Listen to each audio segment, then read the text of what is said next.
Nous voici au cœur du projet pour une école heureuse. Chaque matin, les enfants de la maternelle choisissent une activité dans leur plan de travail.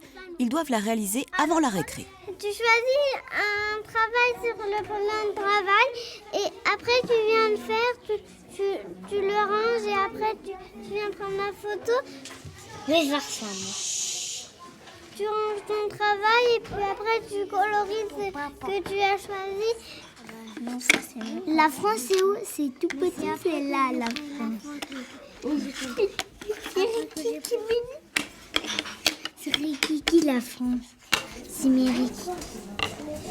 Alors, chaque travail est fait plusieurs fois. Dans le plan de travail, on voit qu'il y a plusieurs petites cases. Et nous, on s'arrange toujours pour aller vérifier qu'un travail est fait jusqu'au bout. La photo peut aider, parce qu'on peut voir si la photo ne correspond pas du tout au travail qui est demandé ou s'il n'a pas été fait complètement ou pas jusqu'au bout. Donc ça, c'est une première chose. Donc, nous, on va regarder les photos de ce qui on peut valider ou pas.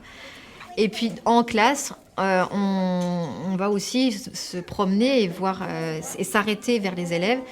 Et on coche, on a aussi des tableaux de travail ou d'autres tableaux où nous, on va cocher ce que l'on a vu être réellement réalisé. Et puis, par moment, on a besoin d'aller revérifier.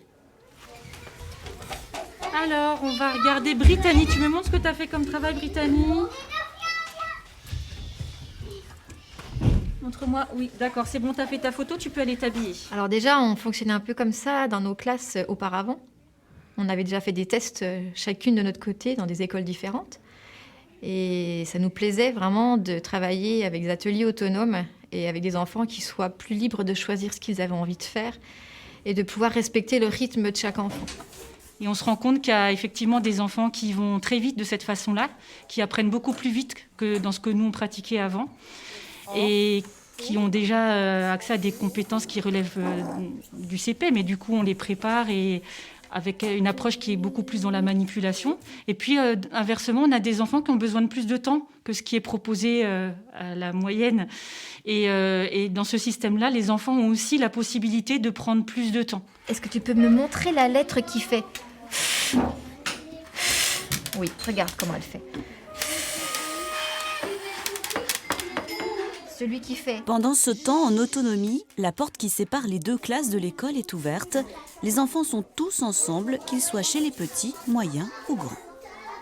Alors je trouve que l'ambiance de classe est facilitée, que chaque enfant trouve davantage sa place quand on mélange tous les niveaux. Et rien que par l'observation et l'imitation, les petits apprennent beaucoup des plus grands. Mais aussi, à l'inverse, les grands prennent confiance en eux, on les encourage à prendre soin des petits et c'est une attitude de savoir-être qui est aussi très importante et très valorisée à l'école.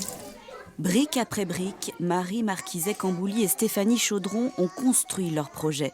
Ce n'est pas une méthode unique, mais un ensemble d'outils qui leur convient. Encore. Après, il faut mettre la clé de vis. C'est celle-là. La première année quand on a démarré, on a passé 3 semaines l'été à tout mettre en place dans la classe.